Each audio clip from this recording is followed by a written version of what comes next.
And the suspicion was, is this person a man or a woman? But you already got fillet from them. So do it really matter to you, yes or no?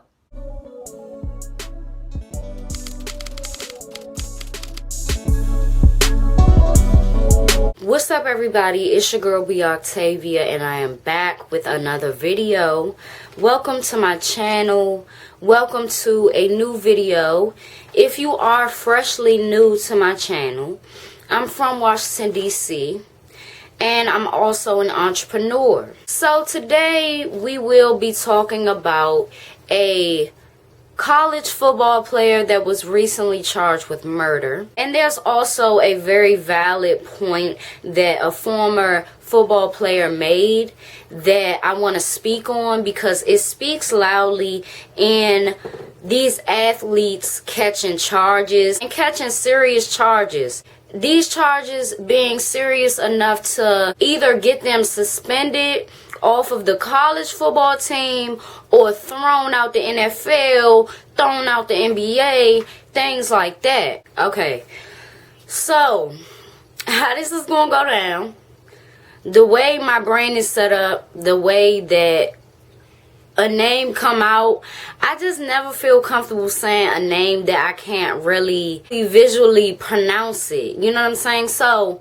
Mr. Etute, that's what I will call him today. Mr. Etute, but I will put his face and his name up here. It's just a little too difficult for me to, you know what I'm saying? And I will get better on that. This young man is from Virginia Beach, a freshman linebacker with a human development major in Virginia Tech. He is in serious trouble at this point. He had just enrolled in Virginia Tech January 15th of this year, and he has been charged with the death of a 40-year-old man from Blacksburg, Virginia. This murder occurred May 31st of this year inside of the victim's home. Once news got out and word got out that Mr. Etute was under suspicion of murder, he was suspended from the Virginia Tech football team. They immediately took him down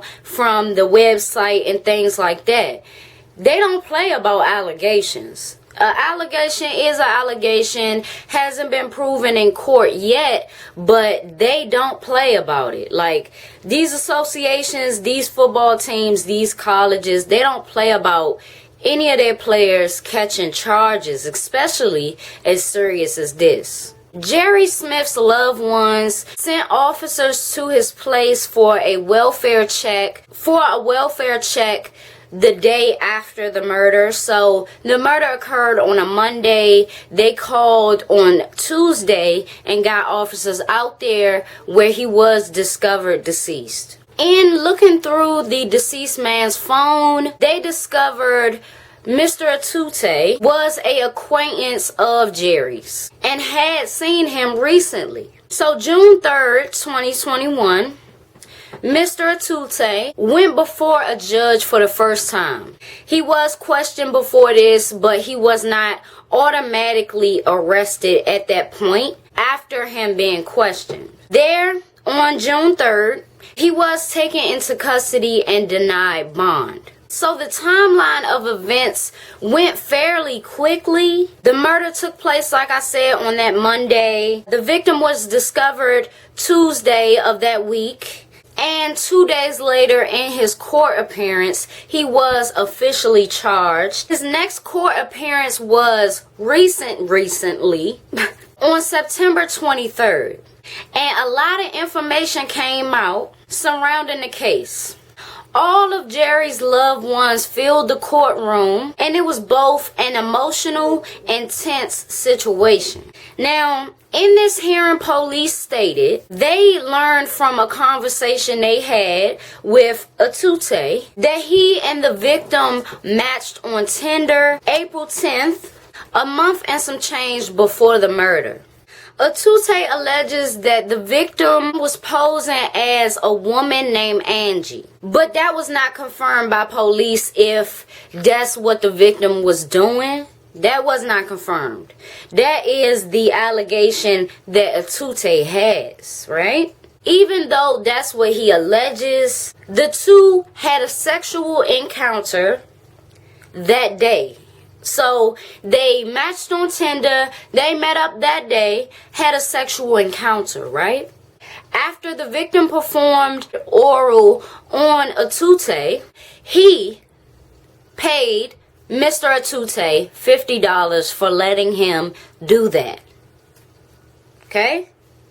After the encounter, Etute's friends were getting very suspicious of this Angie person.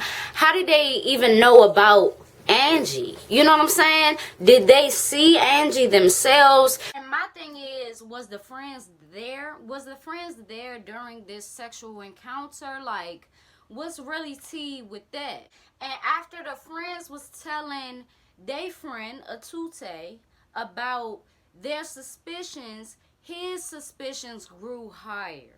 And the suspicion was, is this person a man or a woman? But you already got fellatio from them. So do it really matter to you, yes or no? After the first sexual encounter, the victim reached out to Etute for him to put in a good word about, I guess, how he get down, you know, the freaky levels and everything like that. He wanted Etute to pass on a good word for him to his friend. So he didn't do that. You know, all the while there was this suspicion that the friends had, that Etute himself had. So he wanted to meet up with Angie, aka Jerry Smith, and actually confirm it for himself. Why? I don't know. But that's what he did allegedly on May 31st. He met up with the victim at the victim's apartment.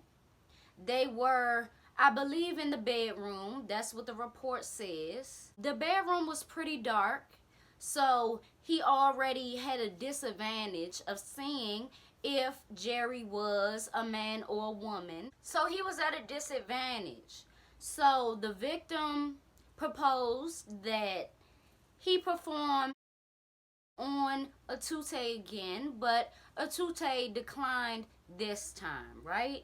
So since he couldn't see in this dark apartment, Etute shined his light on the victim, and he saw that the victim had facial hair, and he confirmed to himself that 100% this was a man. He felt like he had got, you know what I'm saying?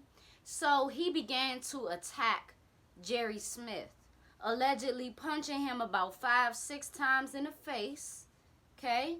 And I think he kicked him in the head once, or however that went. But he visibly saw that the victim was incapable of getting up, jaw-like unconscious, and he left the apartment without calling the police, or without, you know, calling the ambulance to get some help for Jerry Smith. Now, my thing is with this, I believe it was Deion Sanders that said it, but he basically was stating that it's a lot of football players getting in serious trouble with the law, and that the reason is because it's always been a desperation for certain athletes to be in the streets, right? But back in the day, it was OGs, it was even the gangsters, even the young ones. They gonna tell you go practice. They gonna throw you a ball. They gonna keep you out the way. You trying to sell drugs, but you got a scholarship. You know what I'm saying? They gonna remind you of what you have that nobody else has. Talent. Nowadays, it's gonna be an athlete that got a lot of friends that don't got the drive that you got, and they're gonna take you down. They're going to be the reason why, or one of the reasons why, you get sucked in. As an athlete, I think the first step is you have to acknowledge that it's not a pissing contest, or I'm better than this person, I'm better than these people. It's I have the talent to surpass a lot of this shit. I have the talent to actually get to a level that I never even seen for myself. It starts with you. Having people around you that's going to keep you in line, that's second. It starts with you. It starts with self-control. And I will get deeper in on that. I want to make a whole video about what Deion Sanders said. Back to the story, and this is the last thing that I want to say on this. It is a shame. You know, a freshman, you just started. You didn't even damn near hit the field yet. With everything going on, I don't even know if college football has made a comeback. I'm just not sure, you know. But to be accepted into the football team and you lose it just like that, it's like you didn't believe in yourself. Now, if you had suspicion over this person posing as a woman, why did you get fellatio from that person? You mean to tell me, if you saw facial hair on this person on May 31st, you didn't feel the facial hair by your Johnson when you was getting fellatio? Yes or no? Let's be grown here. Yes or no? Makes no sense. Your friends, you know what I'm saying, having some type of suspicion over this person. What was this?